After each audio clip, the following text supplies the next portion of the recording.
All right. It is Friday, December 12th. This is BitDevs Radio Hour number 5. I'm Stephen DeLorme. And I'm Josh Doman. Josh is here filling in for Alex, who is off doing cool Bitcoin conference stuff. So thanks for joining, Josh. How you doing today? I'm good. Thanks for having me. Um, so Josh has helped out with Socratic seminars and other content at our local BitDevs meetup here. So he seemed like a great person to bring on to chat about the latest in Bitcoin and other technical developments. Always a lot of stuff happening. Yeah. So things will be a little different. We'll see how the podcast goes for the rest of the year. We just had our holiday party for the Atlanta Bitcoin community on Wednesday evening. That was a blast.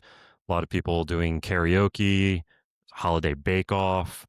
That was all fun. So not doing any more Bitcoin meetups for the rest of the year, but I'll try and keep the stream running. But we'll pick things back up in January with some fresh Bitcoin meetups for everybody. So what you been up to lately? Well, I guess last month I got to go to North Carolina to the Star Bitcoin Plus Plus local event. Nice. And this was the first local Bitcoin Plus Plus edition, I think, right? That's right.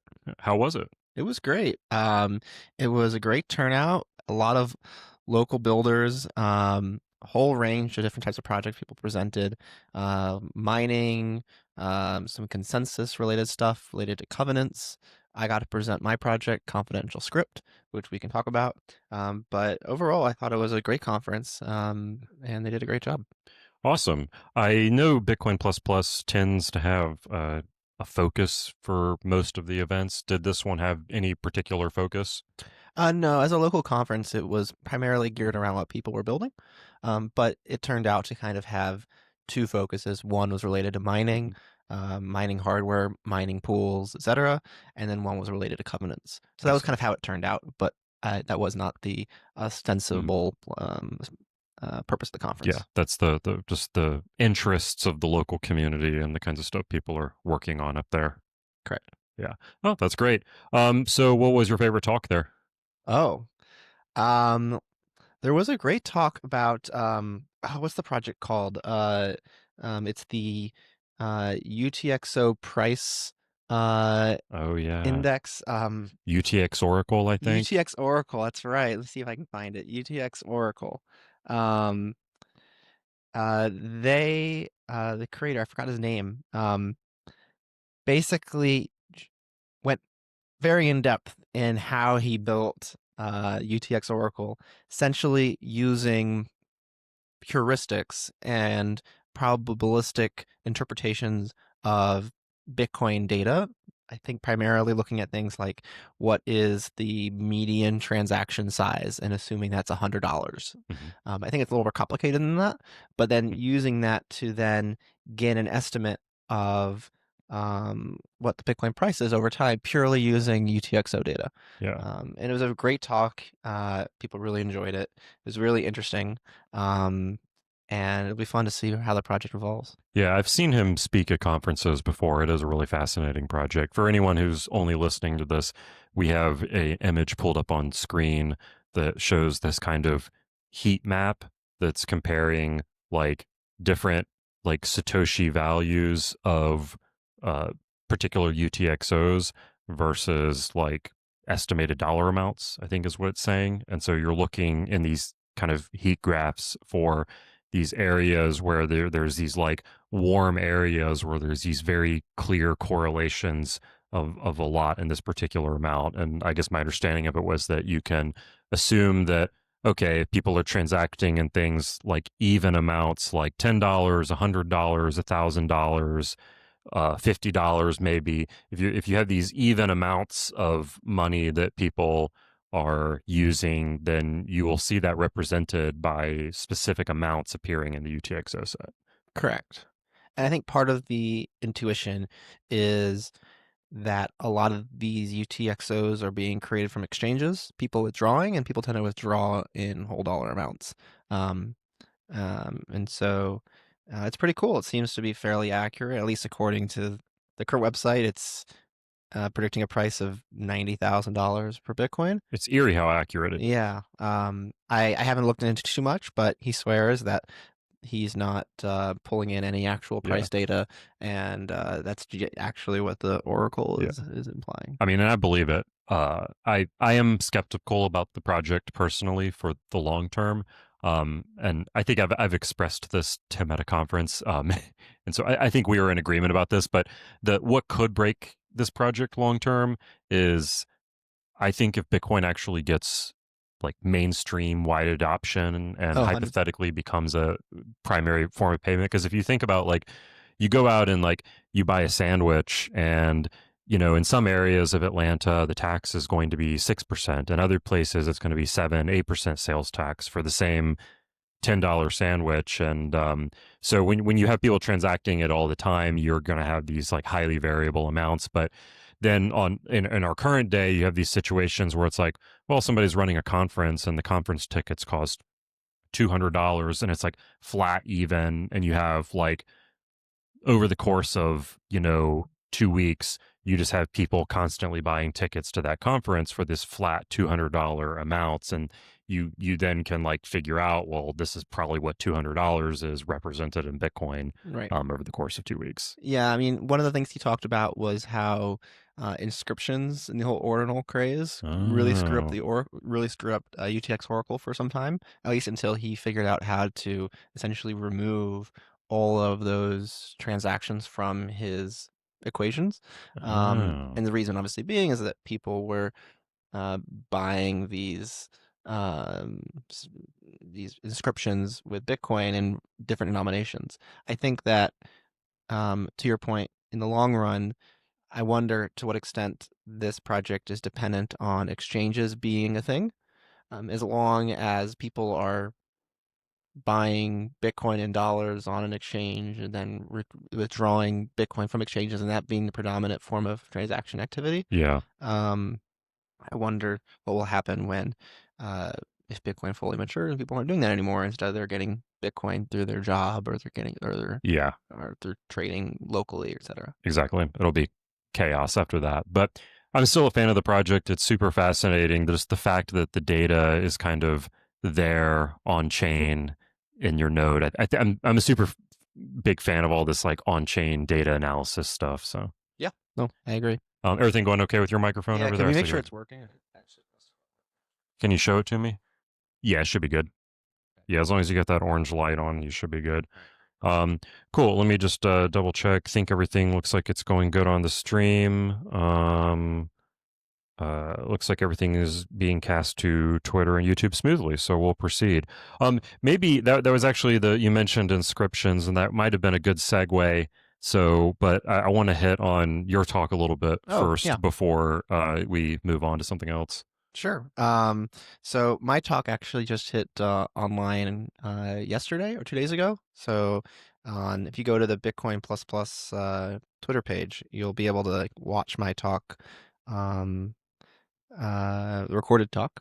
And at a very high level, what I presented was my project Confidential Script, which aims to make it possible to emulate Covenant opcodes today on mainnet through something called a trust execution environment, which is basically a super secure computer that can run in the cloud on AWS or on Google, etc.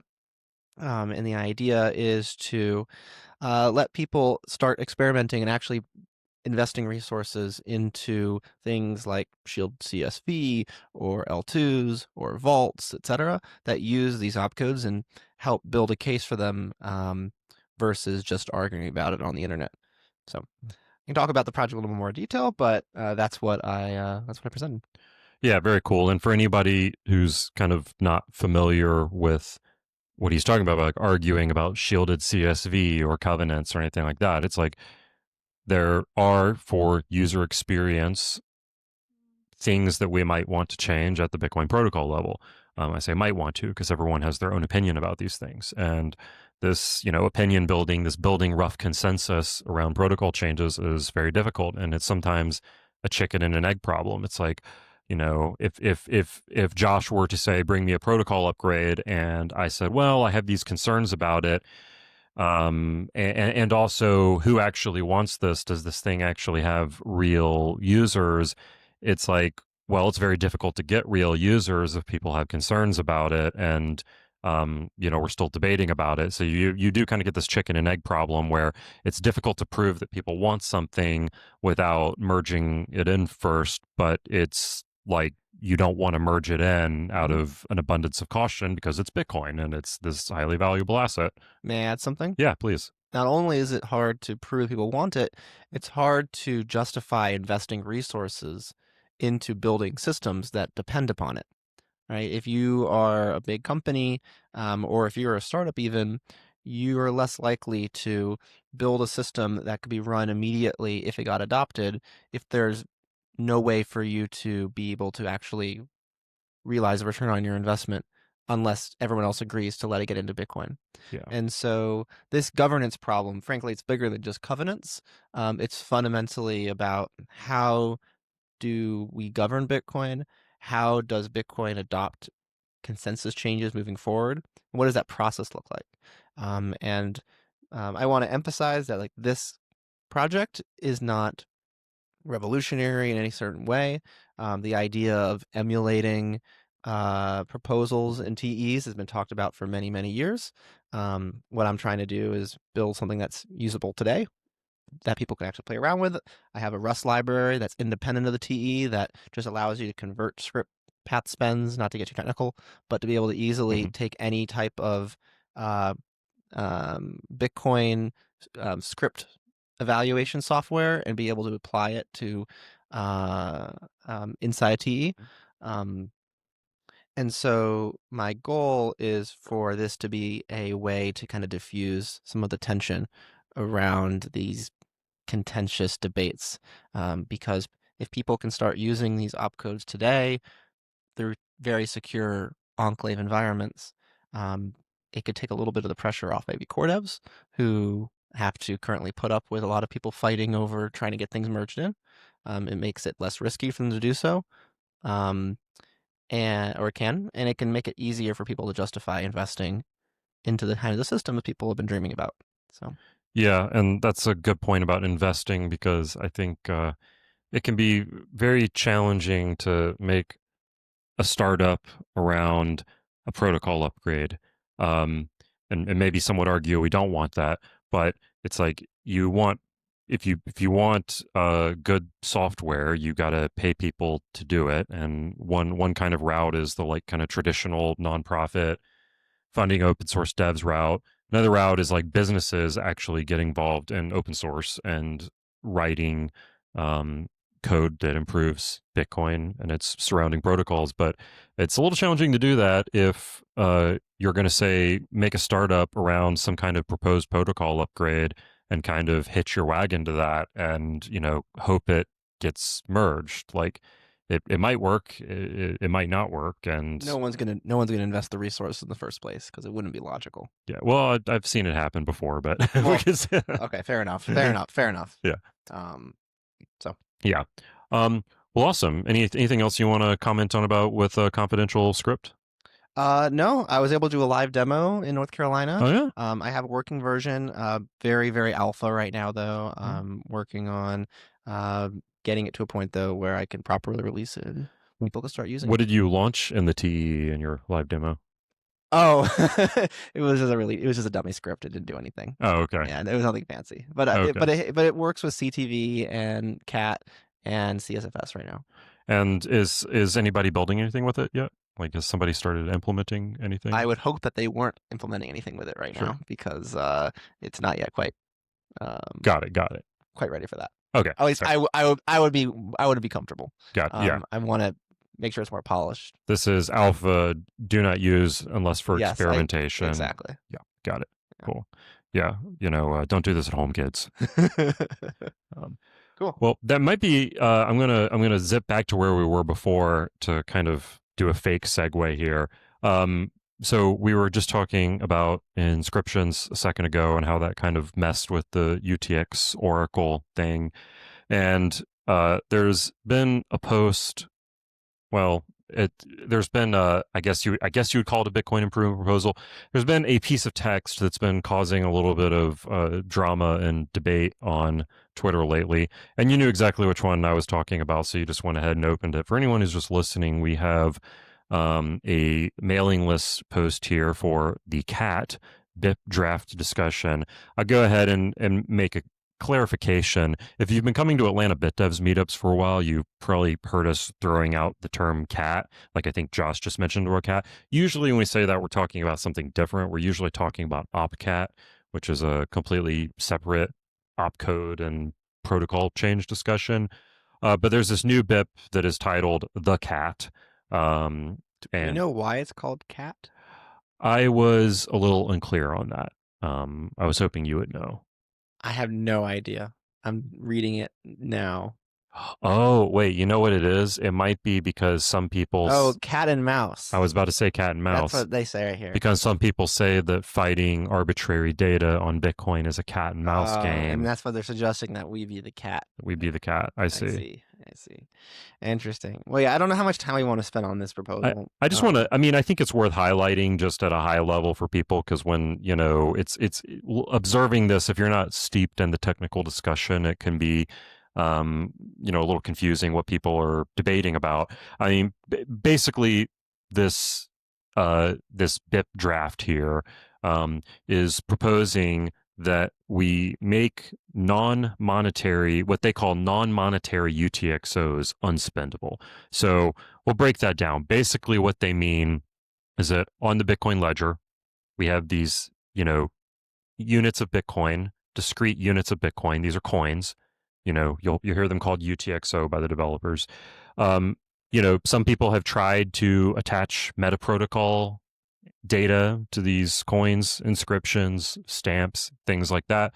The author of this BIP draft is proposing that if there is any like meta protocol arbitrary data associated with a coin, we treat it as non-monetary and we make it unspendable by consensus rules. Interesting. That's pretty dramatic, I think. Yeah, it sounds like theft. Yeah, it is confiscation of funds, that's for sure. Someone sue someone else over this?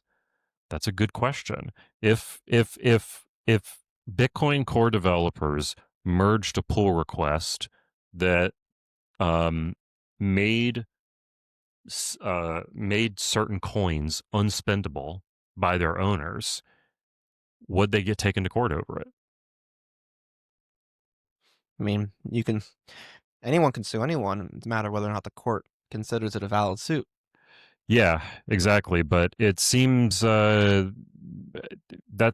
one of those kind of legal, you know, areas that I'm not sure about. But I can imagine that if I were in the shoes of a core developer, that I would be, you know, frightened by that idea. I think also, you know, my kind of just initial reaction to this was it kind of felt antithetical to the philosophy of Bitcoin.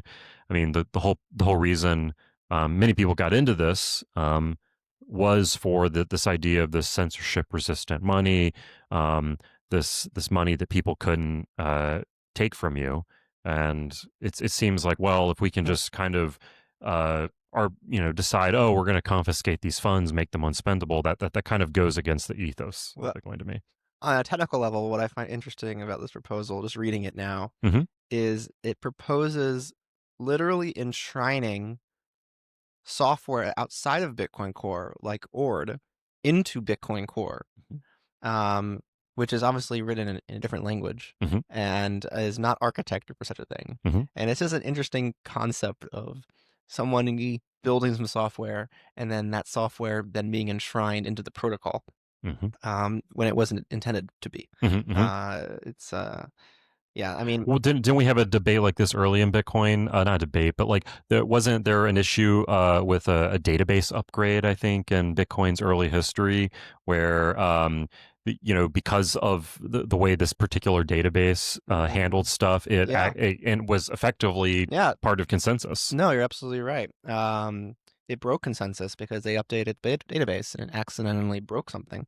And so, to your point, what happens if the database inside of ORD has an issue? Does that suddenly result in a fork of the network? I mean, Yeah. this is never going to happen, but it's just Yeah. it's kind of ludicrous to think about. Yes. I don't think this proposal is going to gain traction, but I want to break it apart just because it got so much attention. I think it's important to really dig into why this is the case. And so because of that history where the database affected consensus, that was a very, very hard lesson learned.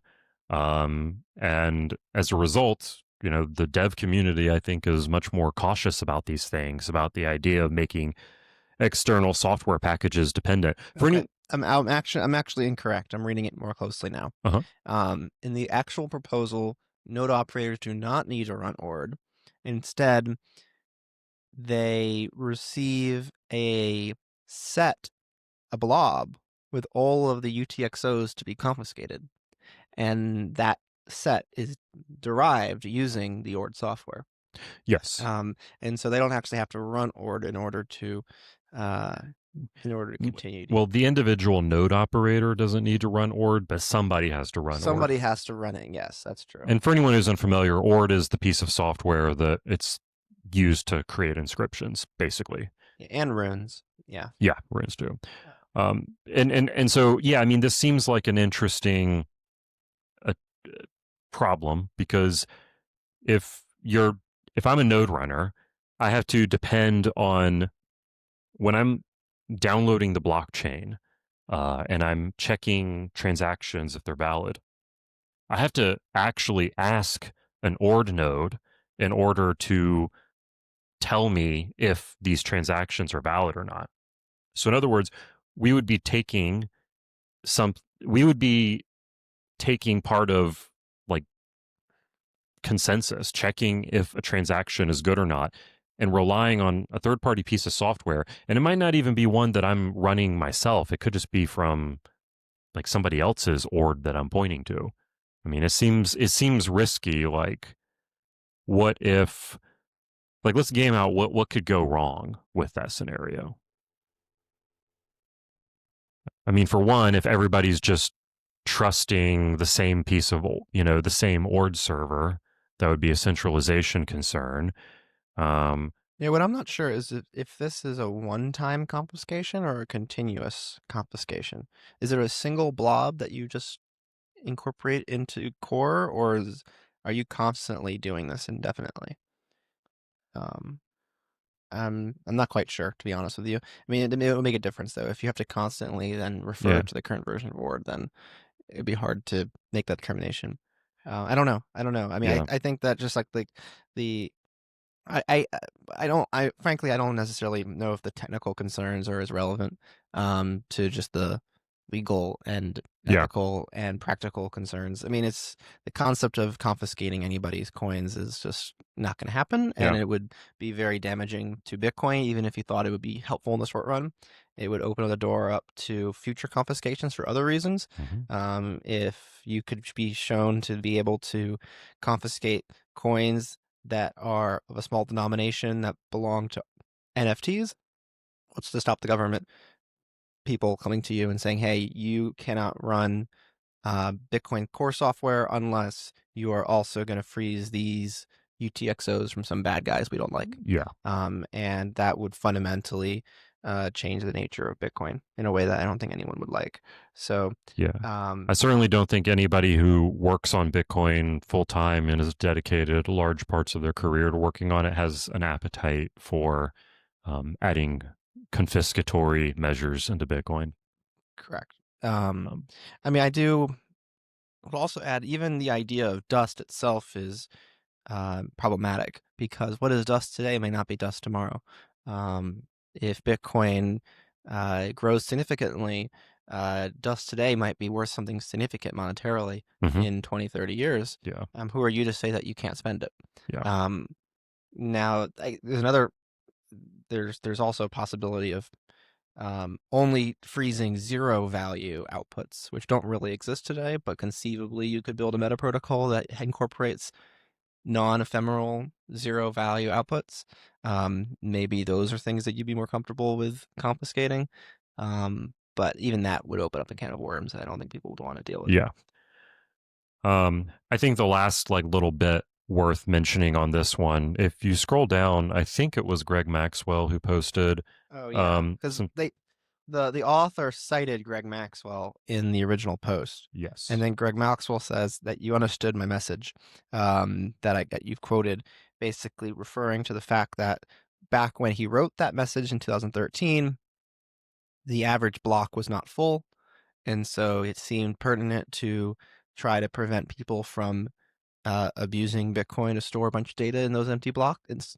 But that now that blocks are full and it's costly to do so, it's not so much of a problem. Yeah. And I think another thought that I thought he said that was interesting, and I'll go and say that this person who posted this is like a first time poster. So, whoever they are, Could be a troller. it could be a troller. That's the thing. I mean, yeah, You never know. could be somebody just trying to rile people up. But, like some of the stuff leading to some of the drama, I think this is an interesting thing Greg says. As an aside, since the idea fails so easily on basic principled grounds, it's a disrespectful waste of participants' time to advance a proposal at such length, technobabbly depth, which could have been floated with a single sentence. How would people feel about a proposal to discourage NFTs by identifying a snapshot of existing dust value NFT outputs and making them consensus invalid or similar? Much of the opposition to LLM use in the field of BIP discussion has been due to widespread misuse of LLMs to create thickets of dense language and obscure, non-starter, trivial, or ill-considered proposals, making them much more costly to deal with and discouraging serious and thoughtful review of all ongoing discussion. I think that's an important thing to dig into a little bit, because Alex and I were just talking about BIP3 and like the subject of like using LLMs to generate Bitcoin improvement proposals. And I think that this is really important. Bitcoin is open source, and anyone who wants to get involved with its development is free to do so. You just need to put in the time to learn about how it works. You need to put in the time to, review other people's code, write some code, but it is an open process that anyone can participate in. But I think when people are interested in getting into Bitcoin development and looking at it from the outside, there's this kind of, mystique maybe about, oh, well, people write these really, really long technical documents and they have an abstract at the beginning and then, a bunch of long text with, code samples and then a frequently asked questions at the end. That's what I need to do if I have an idea. And so, it's very, very easy to just be like, yeah, LLM, write me a BIP that, does this, that, and the other, and, create something that looks kind of like, hey, this is a technical document. Technical people will like this. This is what technical documents look like. And that's not really the case. It's not that, people who are developers are writing long documents just for the sake of making technical looking things. I mean, a lot of times, ideas within Bitcoin start as discussions, as Greg was saying, like a very simple idea. How do people feel about something like this? And you can carry across an idea very effectively with just like a 1 or 2 paragraph email and just get feedback on the idea. And then based on that feedback from the idea, you might learn something, and then you can choose whether to keep moving forward with it or not, and do that. I mean, I'll just bring this as an example. You've done that before, Josh. You've posted things to the mailing list, 1 or 2 paragraphs, gotten feedback, and then been like, oh yeah, never thought about that. Mm-hmm. Yeah, I mean, that's the best way to iterate quickly. Yeah. There's no point in wasting all your time trying to make a perfect solution when you can gain information about whether people actually think it's a good idea with just a few sentences. Yeah. And I mean, I'll also say that, like, in terms of the AI slop, my opinion is it's pretty easy, pretty quick to determine whether or not it's worth your time. I don't really consider it that much of a problem. I know that some people think otherwise. It's obviously be a little bit annoying if you see this and you feel compelled to respond to it.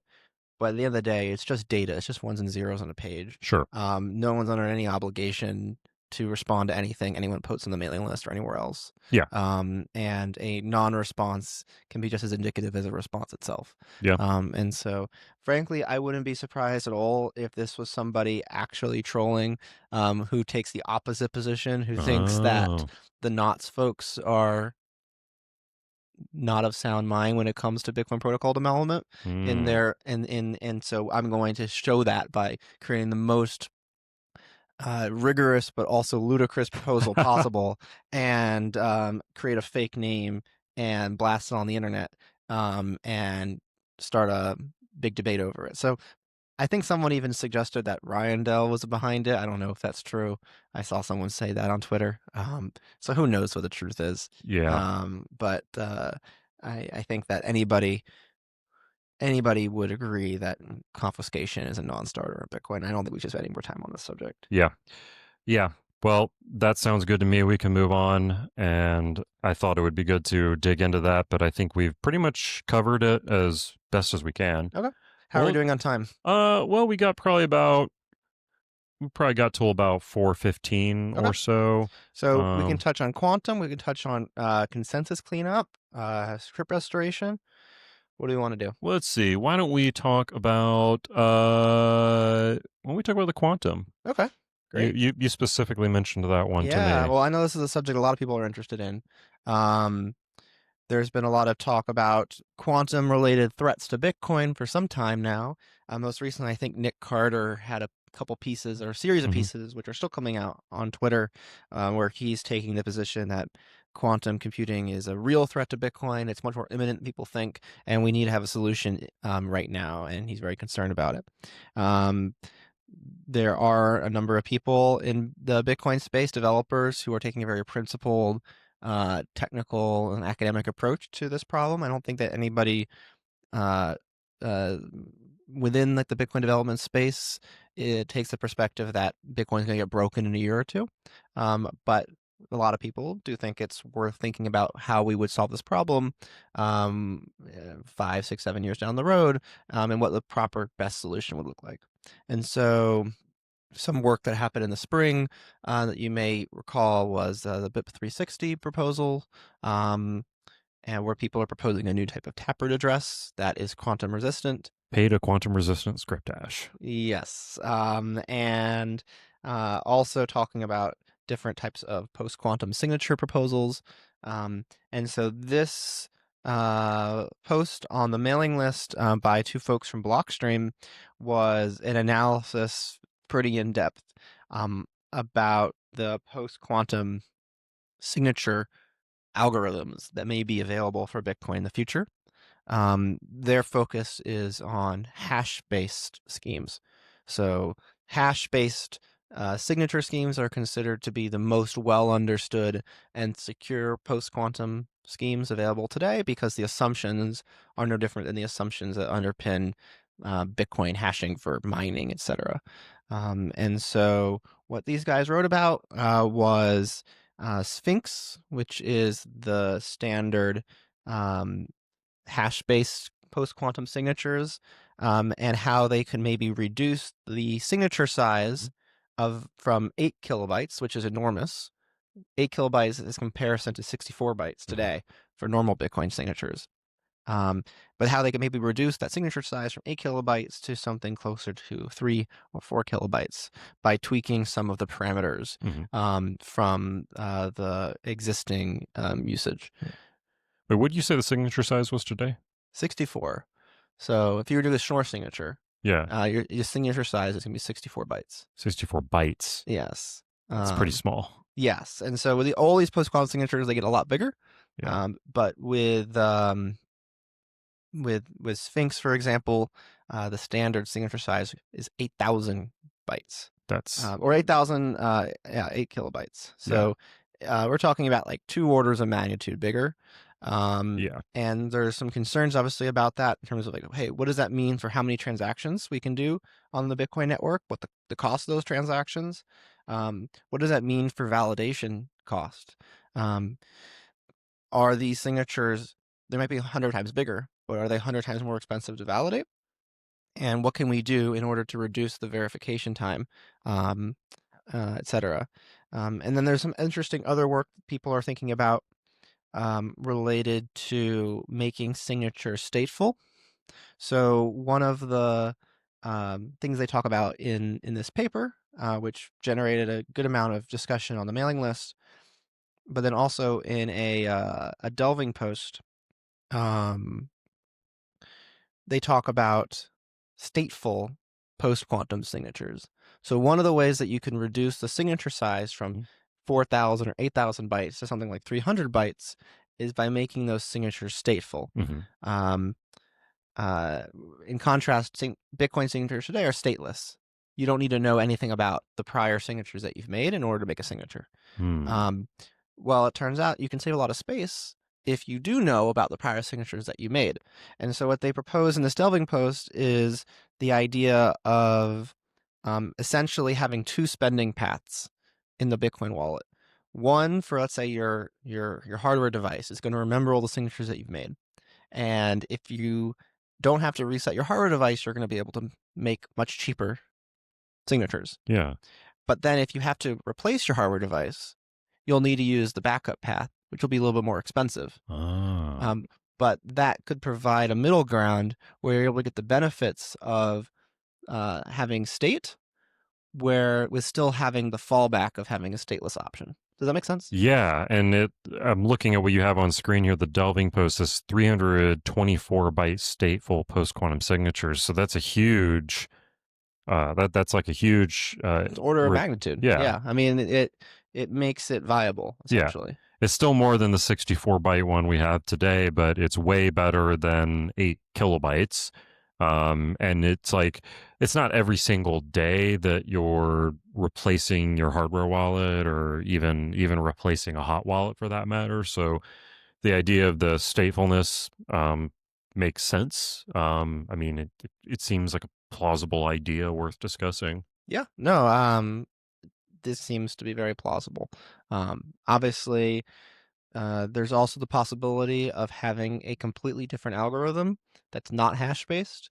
There's some experimental work going on there that could result in very fancy math that's above my head, using isogenies and various things that I don't quite understand that could potentially get you to a similar size signature while also being stateless. But it might still be many, many, many, many years before we are at a point where we feel comfortable enough with such a scheme. In the meantime, something like this is probably the most realistic and best option, because it could give you the best of both worlds of being able to make regular everyday usage plausible while still having the ability to recover your funds if you need it. That sounds like an interesting kind of, I don't know, like almost emergency path solution. Like maybe it's the kind of thing that could be implemented quicker until like a more longer term solution is uncovered. For sure. I'd also say there are some trade-offs. It sounds like with at least the current cryptography that we have, there are some features in Bitcoin that we would lose with post-quantum signatures. It sounds like we would lose the ability to do unhardened derivation, wallet derivation. So with your Bitcoin wallet today, you can just have your master XPub, and then you can derive all of your child keys from that master public key. My understanding, and from their addresses, my understanding is that we don't have a way of doing that right now with hash-based post-quantum cryptography. And so that would imply that you would need to essentially have pre-computed all the addresses that you're going to need beforehand. You won't be able to just say, hey, here's my public key, my master public key, and how many derive all my addresses. You won't be able to do that. So it's like you would still be able to have something like an HD wallet where you have one private key that enables you to spend from, or like one like root that key that allows you to spend from all these different addresses, but you wouldn't be able to like dynamically generate those addresses over time. You'd need to pre-compute them. That's what it sounds like, yes. You would be able to have one seed phrase for all of your addresses, but you would have to pre-compute all those addresses from the private key in your wallet at at creation time. And so that may result in more address reuse Hmm. by individuals because it's just too burdensome to do anything else, which is a potential downside. Well, wait. I mean, it seems like a solvable problem. Couldn't we just like you initialize the wallet and then you generate 1,000 addresses and like store it? Like, let's say it's a hot wallet on a phone. You could just store it in the secure enclave or something like that on the phone and have it like retrievable when they open the app up. You could. There's no problem with that, I suppose. I wonder what that would mean for things like Lightning, though. Or what it would mean for. I mean, frankly, also like a lot of users are lazy, and just want to go with something that's simple and easy to Hmm. use. Would it be too burdensome to be maintaining? Like we're talking about my backup project, Hmm. backing up your descriptor, which is only going to be couple hundred bytes of data. Now I need to back up maybe half a megabyte of data Yeah. or megabyte of data, depending on how many addresses that you want. And then maybe as a wallet developer, you'll need to build in a flow in case the user runs out of addresses. What do you do with that? I could imagine developers might just find it easier just to have people reuse addresses, Hmm. unfortunately, Yeah. which would not address reuse is problematic today for two reasons. One is it's bad for privacy, but second, it can also be bad for security. Um, Perhaps with a quantum address, the exposure of your public key wouldn't be so much of a big deal, but it would still be bad for privacy. And I guess it would also be very problematic for the hardware wallet use case. Um, like if you are just, using a hardware wallet to sign all your transactions and stuff. The magic now is that using XPubs, we can derive the addresses without needing to, we can create receive addresses to Right. get Bitcoin without needing to go fetch our hardware wallet from wherever it's safely stored. Right. I mean, also practically, if your hardware wallet is the only one that's able to access your private key, and that means only your hardware wallet can derive your addresses, Yeah. then you would need to copy over all the addresses from your hardware wallet over. And there's like real reasons why we don't necessarily like Bluetooth connections between hardware devices and computers.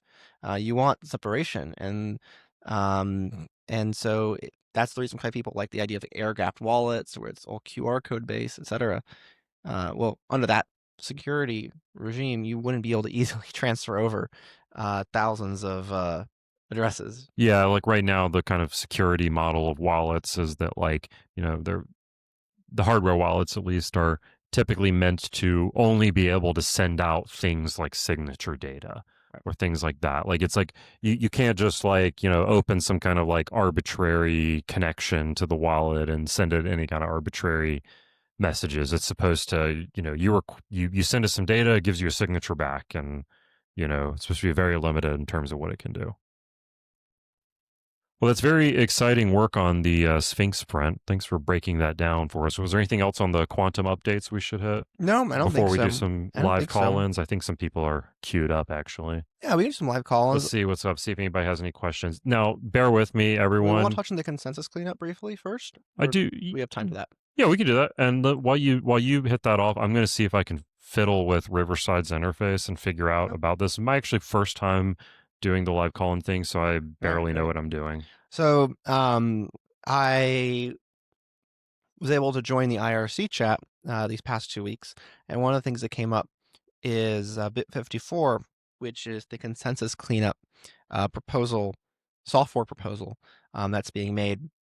A PR has been opened into Bitcoin Inquisition, which is a fork of Bitcoin designed to be a testnet network.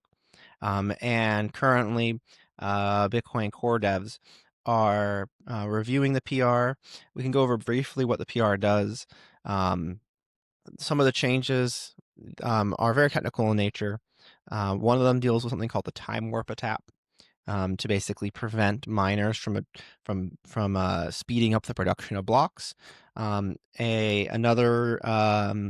Another change has to do with Coinbase transactions, and I don't fully understand that one, but apparently there's an issue related to Coinbase transactions and when they are time locked. So this would mandate Coinbase transactions are time locked to the block height. And the last one, which is probably the most contentious, is a proposal to make 64-byte transactions illegal. So you no longer will be able to create a Bitcoin transaction that is exactly 64 bytes when it's stripped of its witness data. And the reason is that 64-byte transactions mess up Merkle proofs. So if you're running an SPV node, it's potentially possible for somebody to be able to fake a transaction in an SPV proof using a 64-byte transaction on mainnet. And one proposal is to then create a new type of Merkle proof on a new location that doesn't have this problem. Another solution, which is the one they're going with, is to allow Merkle proofs to continue to be used by SPV nodes, but just make 64-byte transactions invalid, which is a very odd rule, but it probably wouldn't affect people too much because to make a 64-byte transaction, it would either be an op return transaction with like 2 bytes in it, with a single output with an op return with 2 bytes in it or something like that. So a 63-byte transaction will be allowed? 63-byte would be allowed, 65-byte would be allowed, but 64-byte would not. Yeah. That's so oddly specific. It's not very elegant, but it works. And it's basically not an issue because people don't create many 64-byte transactions. Yeah, okay.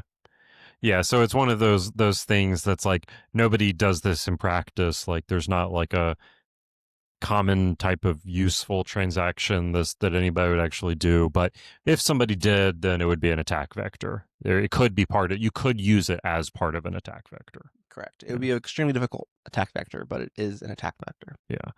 And I think all of the stuff that the consensus cleanup is fixing is very, you might say, nation state level attacker kind of stuff. Like when you talk about like the time warp bug and just like the amount of hassle that a miner has to go through, it seems like a very well funded actor that would be pulling something like that off. Yeah. And worth fixing. I don't mean that to diminish the work on consensus cleanup, more just putting that out there for people as a like putting this into context that we're not talking about some like one lone hacker in a hoodie, making a transaction and breaking Bitcoin. We're talking about like very, very well funded, well organized, somebody wants to bring down Bitcoin kind of apocalypse scenario. I agree. Yeah. All right. Do we have any callers? So it turns out we have 3 people. We got us, and then there's like 2 people watching, I think. They're in the studio. There's a button that says request live call-in. So if you wanted to do a live call-in, if you wanted to ask a question on the air or just had a comment you wanted to make, you can request the live call-in, and I will try to get you in, but you have to press that button. You have to request it. I can't just drag you in here. So go ahead and press it if y'all want to do it. Otherwise, we'll go chat about some other things while we wait. What else was on our list? We had one more. Great script restoration. Oh, yeah. You want to talk about this one? Yeah, so I was actually just learning about the varops thing the other day on the Bitcoin Optech podcast, which was the main thing that I wanted to dig into.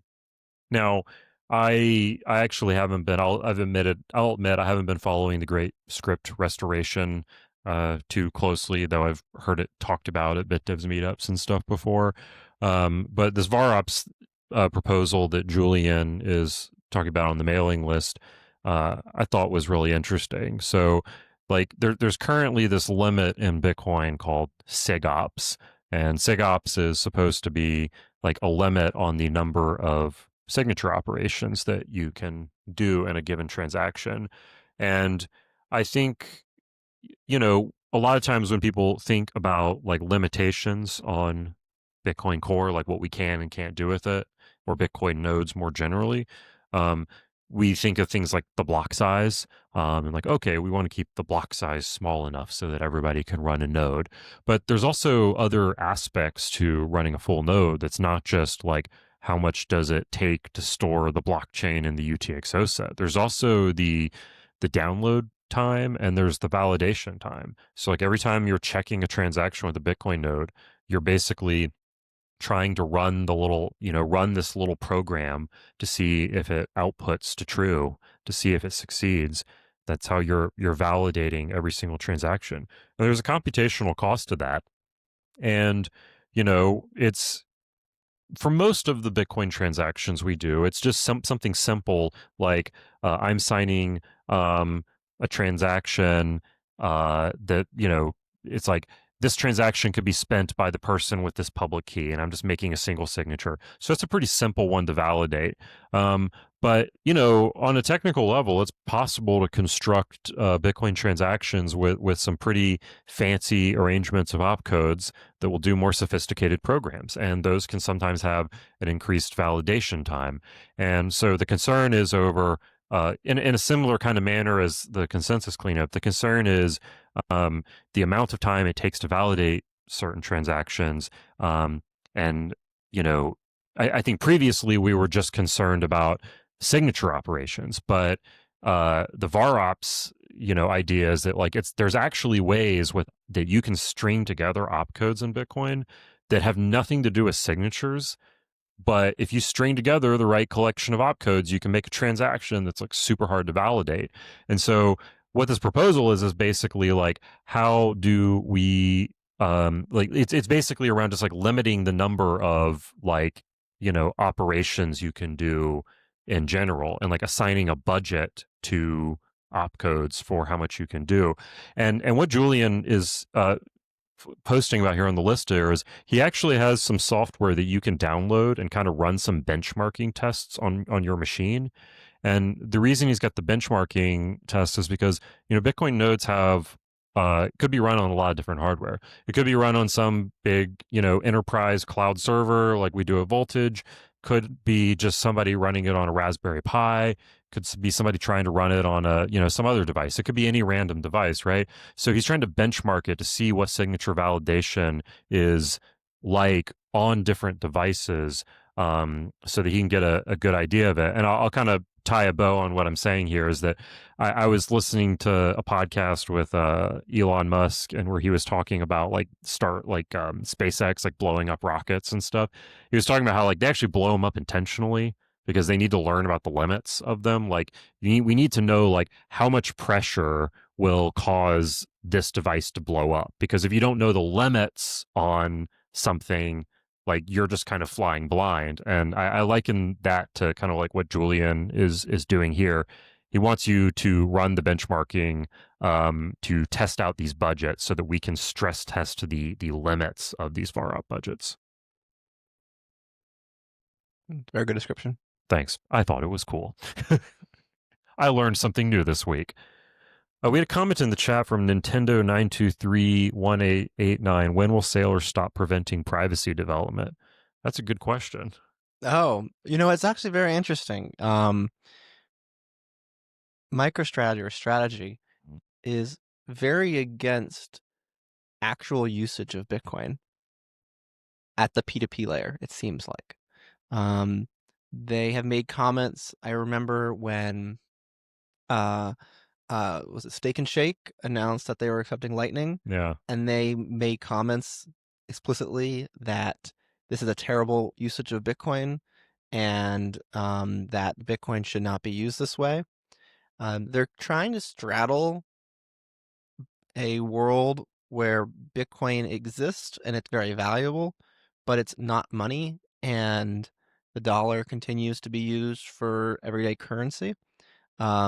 And I think that the reason that they're against privacy is of a similar nature. They're not focused on Bitcoin's usage as money. They're not focused on Bitcoin's usage as a tool for people to be able to uh, transport their wealth across borders as a tool for freedom. Their concern is that if Bitcoin had this technology, then it would actually hurt Bitcoin, because it would invoke the ire of governments, who would then crack down on Bitcoin, prevent its trading, etc., because Bitcoin now is more capable as being used by the bad guys. And you can't really build something that's neutral infrastructure that's able to differentiate between who's using it. And so I think that's kind of that's my intuition. They don't want Bitcoin to be banned, and so they personally don't think there's any benefit to Bitcoin having better privacy. To Bitcoin's valuation, I think they're wrong on that front. Yeah. But they think that there's no value to Bitcoin's growth is not privacy is not needed for Bitcoin to thrive, and so privacy can only hurt Bitcoin's ability to get adopted. I think that's their Yeah, I agree with you. I mean, I think the most charitable interpretation of Saylor's viewpoint, or if we're going to steel man it, it would be like uh, the inflation is bad, it harms everybody, and Bitcoin is our best way of preventing the negative effects of inflation, and as such we need to protect it. And contentious consensus changes and privacy and all these other things um risk blowing up this great inflation resistant thing we have. So let's just have this cool inflation resistant thing called Bitcoin, and just have Bitcoin banks all around the world, and people interact through Bitcoin banks. And at least the money's harder, and at least the banks actually have the Bitcoin. And I think that's kind of, if I were to steal Manus' position. But I don't agree with it. That's not why I got into Bitcoin. Even that I don't think is necessarily the case, because that would imply that Bitcoin would be used as the medium of exchange, which he has explicitly said is not what he thinks should be the case. Yeah. So I'm not really sure. Yeah, I'm not really sure what the end state he has in mind exactly, other than what Bitcoin already is. Yeah. We had a comment here from Justin Nakamoto. Will CTV be the next opcode likely to be added? And actually, Nintendo just bumped the same comment up. Yeah, great question. Not one that we can answer ourselves, but that is interesting, because there was a thing we added to our topics list today. There was a post on the mailing list today, CTV activation meeting on IRC, and this is posted by Dev FD0. That's a developer joke. That's the where you find the floppy disk on your Linux system. He's a floppy disk guy. But he says, "Hi everyone, we will organize a meeting next week to discuss the activation parameters for BIP 119. You can review the related pull requests, different activation methods, past meeting logs, etc., and participate in the discussion." And he puts a IRC channel on libera.chat that you can go on if you're interested. So next Thursday. So yeah, if you want CTV, join the IRC chat next Thursday and run their activation client. Yeah. Yeah, it'd be interesting to see if how that pans out. I mean, I does, in my opinion, from what I've observed, I do think CTV is the one that we have like the most mind share and consensus around at this point. I wouldn't say like we have consensus among everybody, but it I think it has the most out of all the kind of software proposals. I feel like it has, is the closest to reaching critical mass. I don't know if I agree. Yeah. I think that CTV may not be the opcode that we end up adopting. I think there's a lot of interest in something called template hash. Oh, sure. Which is a CTV equivalent proposal that's being pushed by the core devs, who not necessarily being pushed, but being offered as an alternative. And so I think that it's possible that CTV gets adopted, but I think it's probably more likely that template hash would get adopted rather than CTV if one of them gets adopted. Yeah, and I agree with your assessment there. I would say that's to put a finer point on what I just said. I think, I guess a better way to put it is, I think the functionality that CTV proposes is, likely what, would get merged next. That's just a thought, but it could be in the form of template hash. And like, to break it down for everybody, like the primary difference between those is that CTV uses legacy script. Template hash is a more TypeScript native way of doing things. Right. So, and then template hash would be probably adopted alongside something like checksig from SAC, which you need in order to get a lot of the benefits from template hash for things like Lightning, is my understanding. I would also say that, so I think that it's probably likely that you'll get something like template hash, if not CTV, within the next couple of years. I think that's plausible. I also think it's worth saying that there's in terms of other opcodes, covenant-related opcodes, Mhm. it sounds like simplicity might be where a lot of the developer mindshare is these days. What? I know. It does sound like that. This is my very vague read of the room. Uh-huh. I wouldn't be surprised, it's my hypothesis, that one of the reasons why we haven't seen more movement on the covenant front is because the core devs think that if we're going to adopt something with more expressive functionality, the way to do it is simplicity, and it's better to wait for simplicity to be ready um, rather than adopting something like transaction hash in the intermediate term. That's my hypothesis. I don't know. I may be wrong. Well, I mean, and I that hypothesis kind of captures the always the back and forth debate with these kinds of protocol updates, which is like, do we want to implement the thing that's good enough, uh, or do we want to implement the thing that we feel is really robust and like the best engineering solution? I do get the sense that that is the perspective that the lead developers take. They care the most about, hey, we're not in a rush. We don't want to include anything into the code base. It's going to be there forever. That we don't think is the correct long-term solution.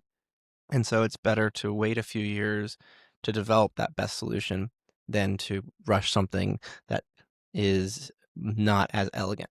Frankly, I think that's one of the reasons why some of the core devs has some pushback against CTV is at the code level. It's not nearly as elegant, for example, as something like template hash because it doesn't necessarily reuse as much of the code as template hash reuses. hmm, At least that's the perspective I've yeah. gotten. And so you need to take your perspective and like for the core developers, like they care a lot about elegance, simplicity. That's a double entendre, I suppose. But they care a lot about elegance and simplicity and things that are going to be um, the correct solution hundreds of years from now. It's kind of honestly one of the motivations for cluster mempool in some respects, because cluster mempool represents close to the theoretical solution to the problem of constructing the mempool and deciding what goes in and what goes out. Yeah. And so that's the perspective I think a lot of the core devs take. And I think that's probably the perspective that will guide determinations about what types of softworks are going Hmm. to get their weight behind. That's interesting. And yeah, simplicity is really cool. It's running on Liquid right now on the side chain. And not to imply that it is a Liquid specific, piece of tooling. It's kind of like this, additional programming language that you could use instead of the traditional opcodes. It's on Liquid right now, because we can't just deploy that stuff to Bitcoin Core, obviously. So you can actually test it out on Liquid. But that's kind of the testing ground for simplicity. And You want to say it, briefly what simplicity is? I mean, I kind of just described my raw understanding of it. Okay. Why don't you go into? No, I think it's pretty good. I mean, I think simplicity you can think of as a hyper generic scripting language where anything that you could do with an opcode, you could do in simplicity. And then once you've adopted simplicity, you can then add improvements to make it more efficient that which you are doing. So rather than adding a new opcode every time you want to do something, you could just start doing it with simplicity and then make the argument like, hey, can't we make this more efficient by adding a new change to Bitcoin that then skips a few steps? And so you're able to do uh, any of the proposals we've talked about related to Hmm. L2s or shielded CSV, you'll be able to do a simplicity. And then if a certain use case becomes very popular, you could then fork in something called a jet, which allows you to skip some steps and save data and save bytes and do it much more efficiently. So that's my understanding of simplicity. And I think it's one of the reasons why people find it appealing. It also has some interesting properties because um, it's it's safe from a certain perspective from DOS attacks, from bad actors trying to abuse Bitcoin by creating expensive programs to run because you can verify how costly the program is before you even run it. Yeah, that was the idea. Is I thought that it was like it's like I had heard somebody telling me that once that it was like deterministic. You don't have to worry about it being recursive. Correct. There's no recursion in it, and you're able to know the cost of running the program before you run it, or at least the maximum cost, which is a really cool feature. Yeah, very cool. Well, that's cool. I wasn't expecting to get into simplicity, but I'm glad we did. So Yeah. thanks for the questions in the chat, everybody. Well, I think we're running up on time here. I do want to, before we wrap up, go over some of our zaps. I think we got. Let me pull up the ATL BitLab. You can go to fountain.fm if you want to support the show. Search for ATL BitLab. That's ATL space BITLAB. And you'll find BitDevs Radio Hour and all the other stuff going on the BitLab podcast feed there. We got a zap from XFrog after the last show. Love these. Keep it up.